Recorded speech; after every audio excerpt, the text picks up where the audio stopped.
Hi y'all, this is Eva from the book blog astripedarmchair.wordpress.com, and I'm here to talk about my library loot.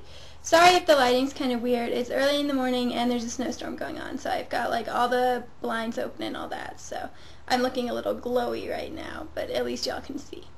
So I have 15 books to talk about this week, and I figured we'd start with nonfiction.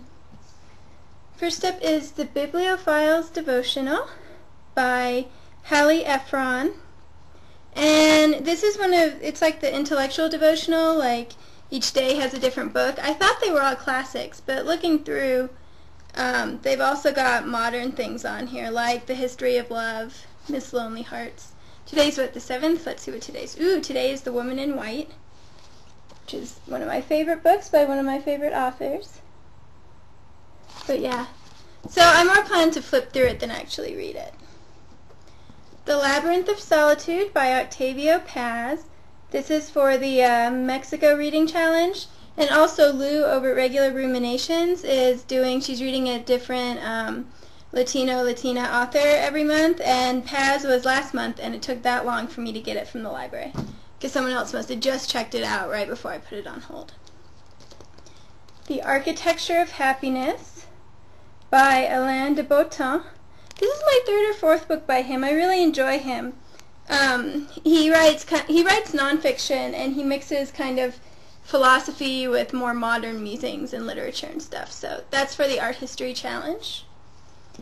And then in Interlibrary Loaned Books, I have to cover the huge, ugly sticker that has all my information on it.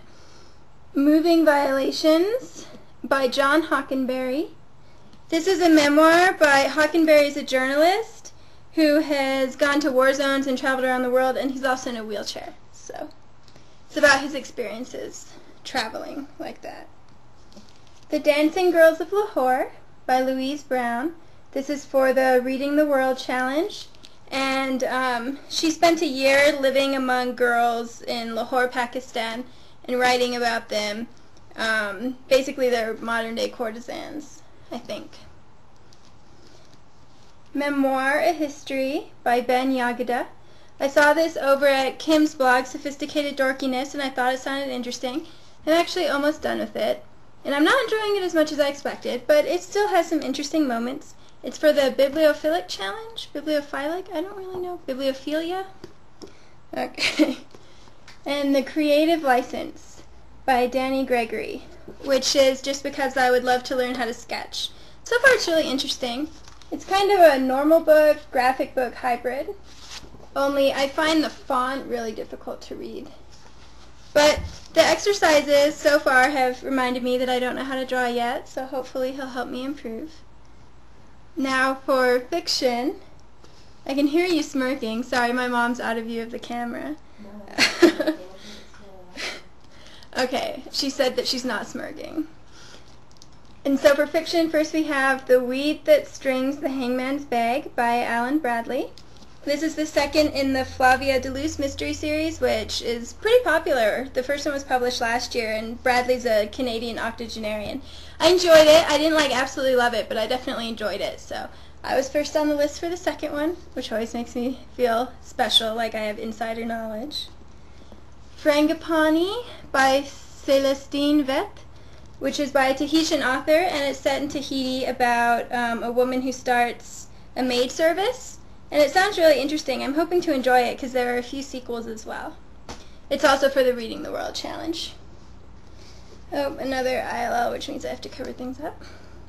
Love in Excess by Eliza Haywood. Okay, apparently the webcam doesn't want to focus on the title, but yeah, this is for the Reading the Decades Challenge, because it was written in, I think, the first decade of the 18th century, 17 of something.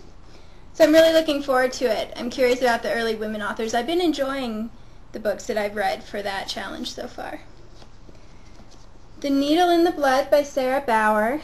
Oh, and you can see my little bookmark. Obviously, I'm in the middle of this one. This is also for the Art History Challenge. I've been wanting to read this. I remember back when I was a baby book blogger in 2007, a lot of British bloggers were reviewing it. It's a historical novel about the Bayeux Tapestry, and they all had glowing reviews of it, and I really wanted it, and it wasn't out in the U.S. yet, and then my library never got it. So I finally decided to just go ahead and get it from, let's see, the Salt Lake City Public Library apparently carries it. Another ILL. Dr. Thorne by Anthony Trollope. Isn't that a fascinating cover? Yeah. See, this is why people don't read classics, because they're never pretty looking. Anyway, this is the third in the Barsetshire Chronicles, and I've read the first two, so I love Trollope. He's one of my favorite authors. And I think I'm counting this for the Our Mutual Read Challenge, because he's a Victorian. House Behind Cedars by Charles Waddell Chestnut. Waddle. This is just for fun. I think Arthie reviewed this for the Harlem Renaissance Classic Circuit, and it sounded so neat, so I wanted to get a hold of it. And then, wow, this one, the entire cover pretty much is covered up. But you'll just have to believe me that it's He Drowned She in the Sea by Shani Mutu. I read a different novel by Mutu last year, Sirius Blooms at Night, and I really loved it, so I wanted to read another one of her books. And finally, and this isn't interlibrary loaned, The Hamilton Case by Michelle de Kretzer. This is for the Aussie Authors Challenge, and it's set in Sri Lanka, and it's a mystery, and I'm really excited about it because I'm in a mystery mood. And I didn't read a book set in Sri Lanka last year, so there you have it. That's my library loot. I know I'm talking really fast. It's because I forgot to record this yesterday, so I'm recording it this morning, so I need to put it up so that everybody can add their links to the Mr. Linky. But thanks for listening, and I hope that you all share what you got from your library, and hopefully I'll see you next week. Bye!